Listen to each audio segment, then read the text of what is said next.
chorale, nous avons vraiment été très bénis. Amen. Alléluia. Est-ce que tu as senti le Saint-Esprit bouger, faire des choses dans ta vie? Amen. Est-ce que nous pouvons acclamer le Seigneur? Acclame le Seigneur. Il y a la puissance quand tu acclames le Seigneur. Acclame le plus fort. Alléluia. Amen. Alléluia. Ce matin, j'aimerais partager un message avec toi. Un message que je crois va vraiment changer ta vie. Laisse-moi te dire, à chaque fois que tu es assoiffé pour recevoir la parole de Dieu, elle vient et elle fait quelque chose de nouveau dans ta vie. Est-ce que tu es d'accord avec moi? Dis Amen, Amen et Amen. Nous allons sans tarder aller dans le livre de Job. Nous allons lire du premier verset. Ce sera une longue lecture. Soyez patients. Nous allons lire Job et puis tu peux au même moment prendre avec ton autre main. Tu vas lire dans 1 Jean, le chapitre 5. Tu vas lire nous allons lire du 4e verset au verset 5. Mais tout d'abord, commençons à aller dans Job. Est-ce que vous y êtes? Vous y êtes? Amen. Alléluia. Il y avait dans le pays d'Uz un homme qui s'appelait Job. Le premier chapitre. Nous allons lire du premier verset.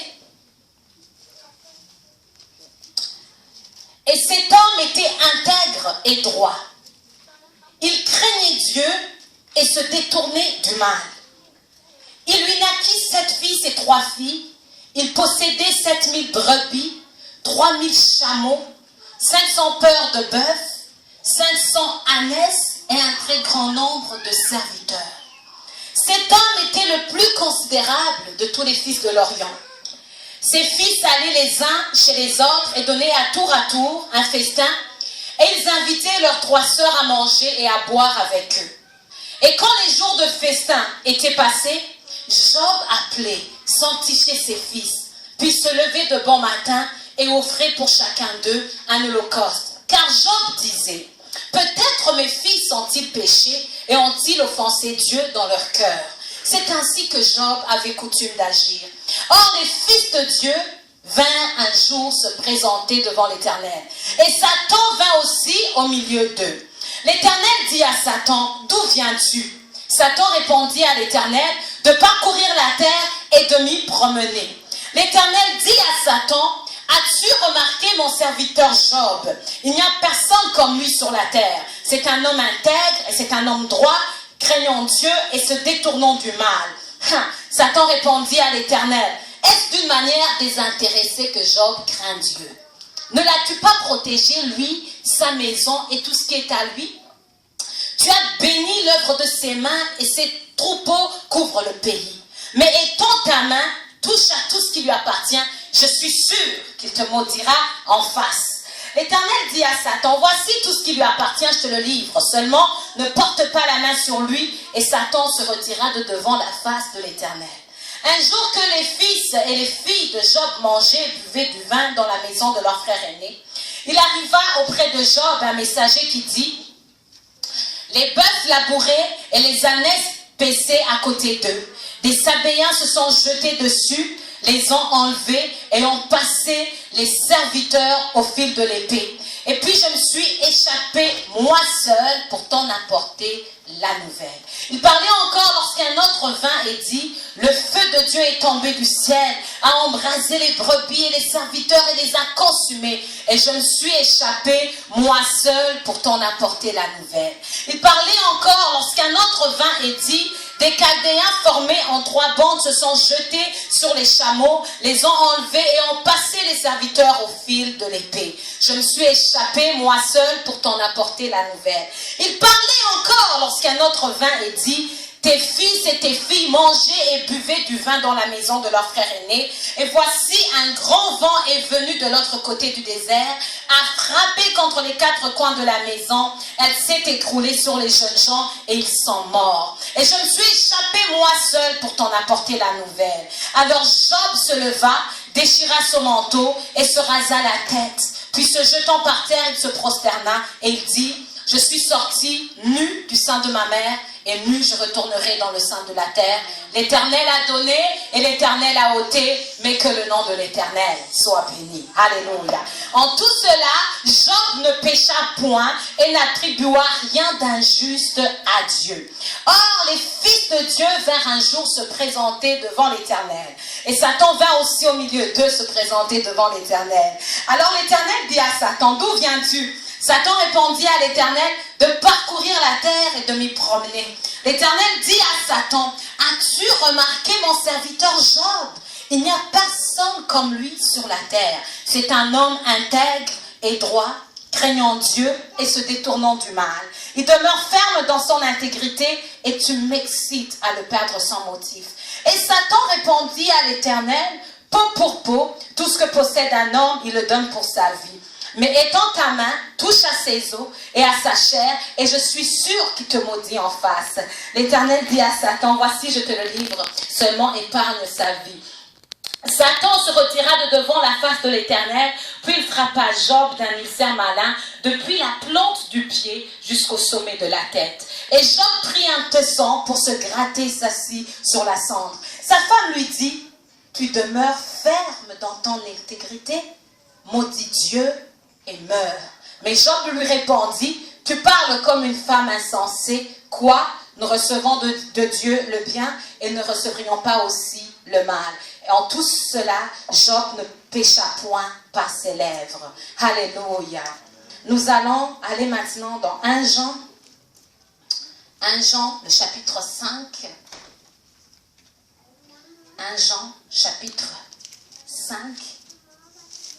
Et là, nous allons lire du 4e verset jusqu'au 5e verset. Je vais lire de la version Parole de vie. Car tout enfant de Dieu est vainqueur du monde, et le moyen de remporter la victoire sur le monde, c'est notre foi. Qui donc est vainqueur du monde?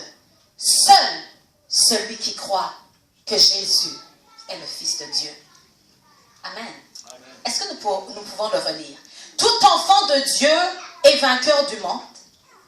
Et le moyen de remporter la victoire sur le monde, c'est notre foi. Alléluia. Qui donc est vainqueur du monde? Seul celui qui croit que Jésus est le Fils de Dieu. Alors tu vas comprendre pourquoi le pasteur a commencé à introduire ce matin en disant tout ce dont tu as besoin, c'est Jésus. Alléluia. J'aimerais te dire, moi, ce matin, que ta foi en Jésus-Christ est ta victoire. Amen. Alléluia. Dis à quelqu'un à côté de toi, ta foi en Jésus-Christ est ta victoire. Amen.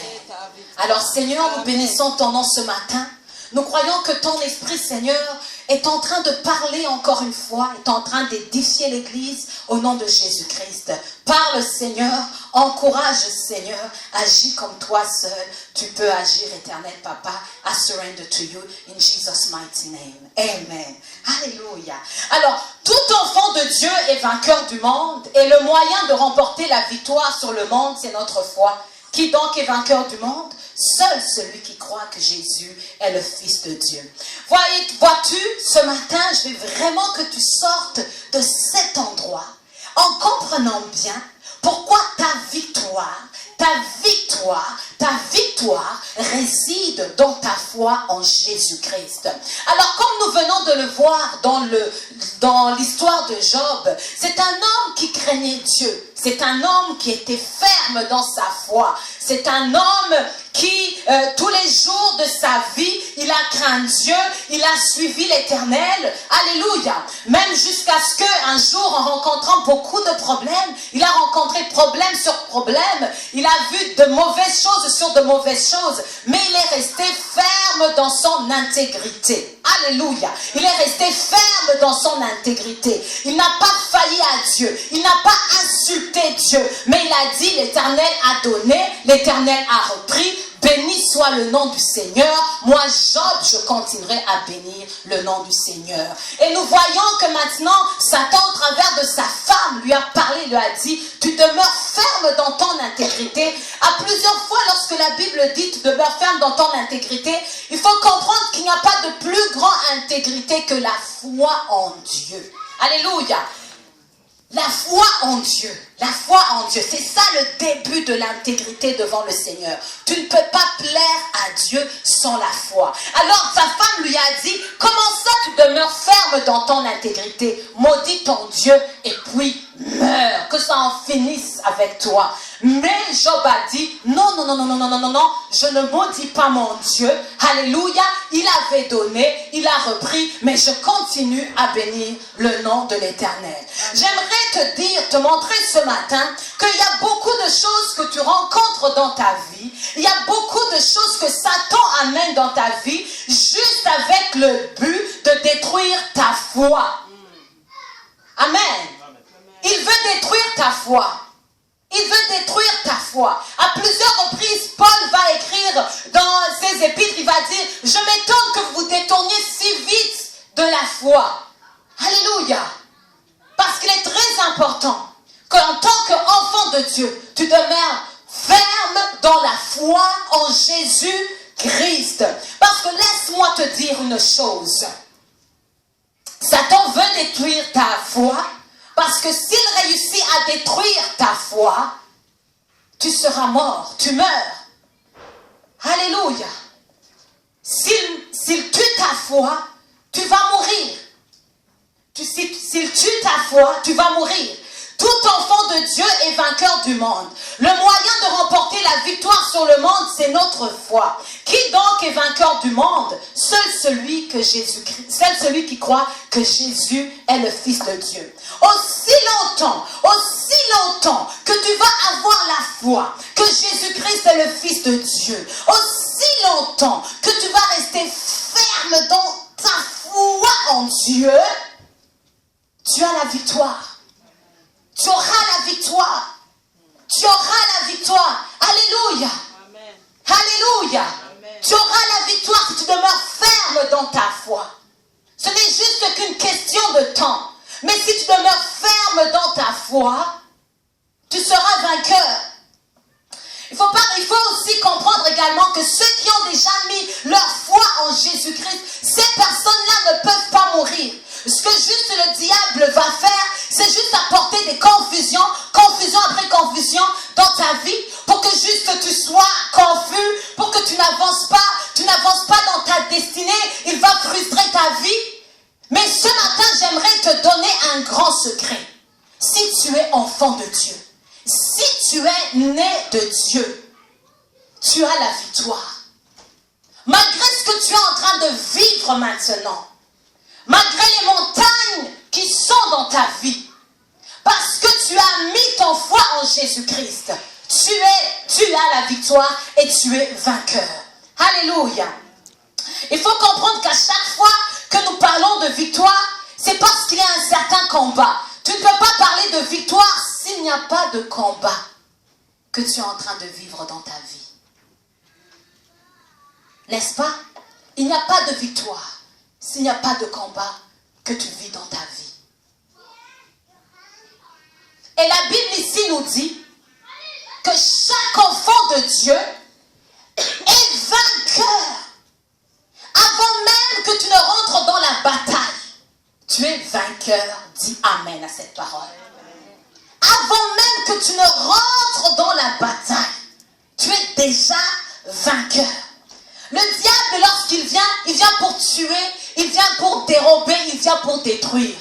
Mais il faut savoir lui dire face à face, je sais que j'ai déjà la victoire malgré tout ce que tu fais. Nous avons déjà la victoire. Tu as déjà la victoire. Dis à ton voisin, tu as déjà la victoire. Parce que celui qui croit que Jésus-Christ est le Fils de Dieu a déjà la victoire. Il va empêcher aux gens, au plus de personnes possibles, à venir à la foi en Jésus-Christ. Pourquoi? Parce que si une personne se convertit, c'est une personne de plus qu'il perd. Parce que ceux qui sont en Jésus-Christ, c'est des vainqueurs. Alors que lui, tout ce qu'il veut, c'est détruire, c'est voler, c'est égorger. Mais lorsque tu donnes ta vie à Jésus-Christ, il ne peut plus te détruire. Ce qu'il va faire dans ta vie de croyant, c'est qu'il va juste te faire pleurer. C'est que tu vas pleurer. Tu vas dire, qu'est-ce qui se passe dans ma vie? Tu vas perdre l'espoir. Tu vas dire, qu'est-ce qui se passe dans ma vie? Pourquoi? Parce que tu es aveuglé. Tu ne sais pas que puisque tu es un enfant de Dieu, tu as déjà la victoire. Amen. Tu as déjà la victoire. Et ici, nous voyons encore une fois dans ces versets, dans 1 Jean chapitre 5, nous voyons que la stratégie pour le vaincre, c'est de garder la foi en Jésus-Christ. La Bible dit, résistez au diable et il fuira loin de vous. C'est ce que Job a fait. Il a résisté au diable. Amen. Résiste au diable et il fuira loin de toi. L'intention du diable était que Job maudisse son Dieu et qu'il meure. C'est ce qu'il voulait. C'est ce que sa femme ici a exprimé. Elle a dit, maudis ton Dieu et meurs. Et c'est ce que le diable voulait. Il voulait maudire Dieu et meurs.